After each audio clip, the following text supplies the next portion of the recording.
coming out of a 10-year marriage into the dating world where texting is now a part of the dynamic was definitely something I had to get used to, because back when I met my ex-husband, MySpace was a thing. I believe I had a BlackBerry at the time, and we were just getting out of whatever the T9 texting is, where you had to like press the number 3 times to get a text. So coming into the dating world where everybody has their phone attached to their hand and texting is a part of the dynamic and all of the meaning that you can place on somebody's attention through text.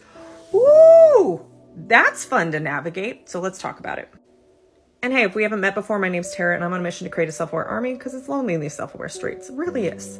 So texting, this is a beautiful opportunity. If you crave the texting, and crave is kind of a weird word. That means that we have a lot of expectations and dependency on it.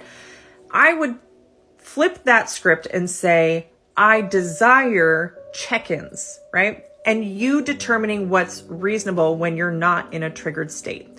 So as somebody who is, I am fearful, avoidant, disorganized attachment, whatever you want to call it, but I lean towards anxious. So I am very aware, hypervigilant of pattern changes in people. It makes me a really effective coach because I can identify patterns of behavior and tell you where the root cause of that came from and help you heal it.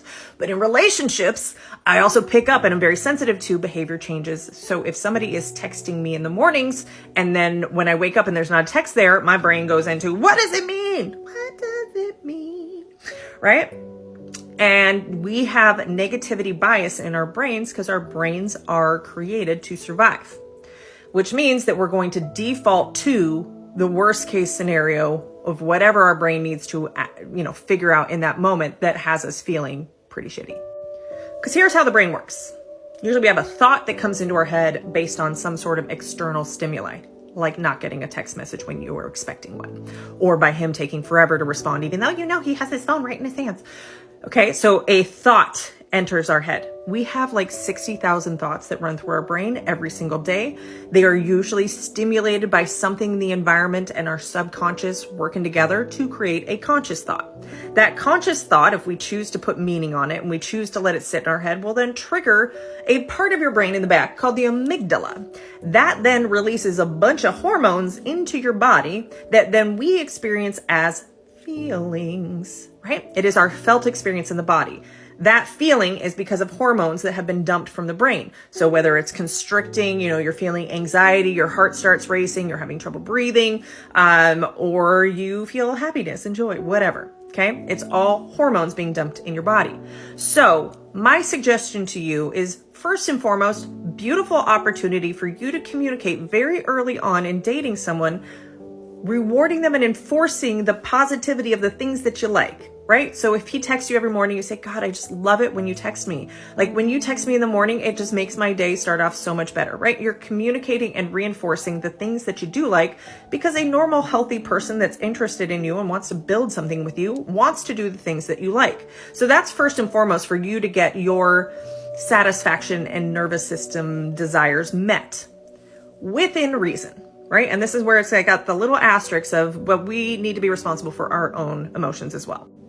And what that means is, if on a day there is a pattern change, let's just say we'll keep with the text in the morning example. You don't have a text to wake up to. Now, sure, your brain is going to go in and fill in survival mode thinking.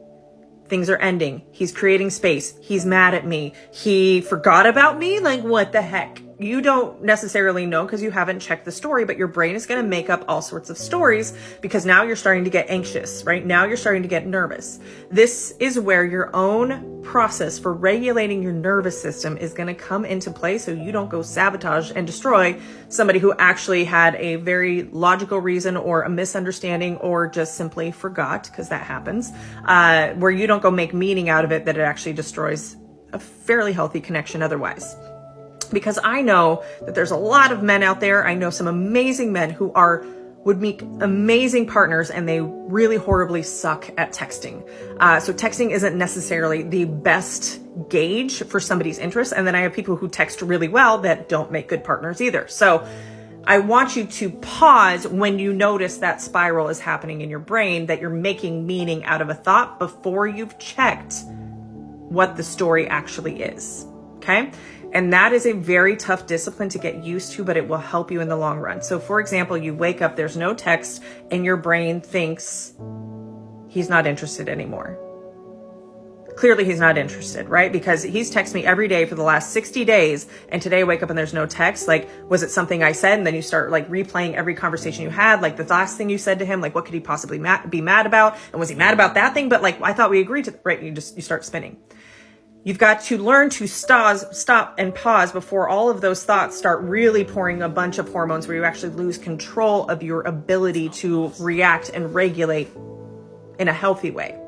Right. And so the way that I do that is through breath work. There is a 5-minute free breath work download in my LinkedIn profile. That is what I use to start to regulate my nervous system. So then I can access logic and ask them a question to verify the story or get clarity on why something they did ended up upsetting me, or, hey, I just want to check this story. So doing that 5-minute breathwork practice will help to bring down the emotion. It will inform your body you're safe so that you don't have to try and figure out why you don't feel safe. You just feel safe in your body.